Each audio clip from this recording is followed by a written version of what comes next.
అందరికీ నమస్కారం. బాల రామాయణం ఇందులో రాముడి దుఃఖం అనే ఘట్టంలోకి మనం ప్రవేశిస్తున్నాం. పుష్పక విమానం సీతను ఎక్కడికో దూరానికి తీసుకుపోయింది. సహాయం చేయమని ఎగిరే పక్షుల్ని ఆమె కోరింది. జటాయువు అనే పక్షి సీతకు సహాయపడటానికి ప్రయత్నించింది.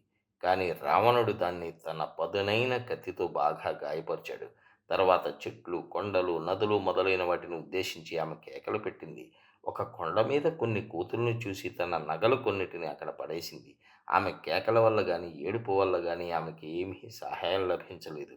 దక్షిణంగా ఉన్న లంకకు ఆమె తీసుకువెళ్ళబడింది. అక్కడ రావణుడు ఆమెను అశోకవనంలో ఉంచాడు. రాక్షస స్త్రీలను కాపలాగా ఉంచాడు.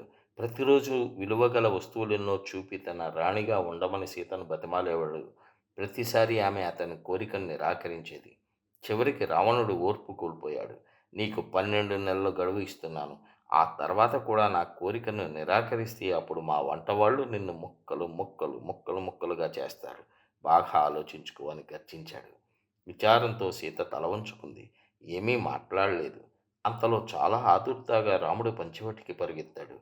దారిలో లక్ష్మణుణ్ణి చూసి ఆశ్చర్యపోయాడు. సీతను ఒంటరిగా విడిచిపెట్టి ఎందుకు వచ్చావు? ఎందుకలా చేశావు? తొందరగా నడుస్తూ లక్ష్మణుణ్ణి అడిగాడు.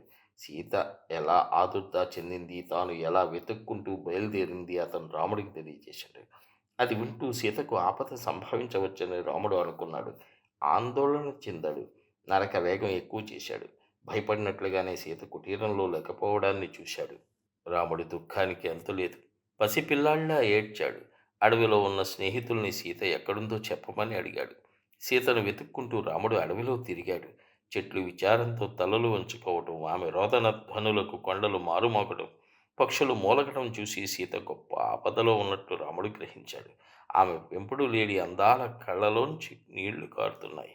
ఉన్నట్టుండి అన్నదమ్ములిద్దరూ కొన ఊపిరితో బాధపడుతూ ఉన్న జటాయువుని సమీపించారు. రావణుడు సీతను ఎత్తుకుపోయాడు.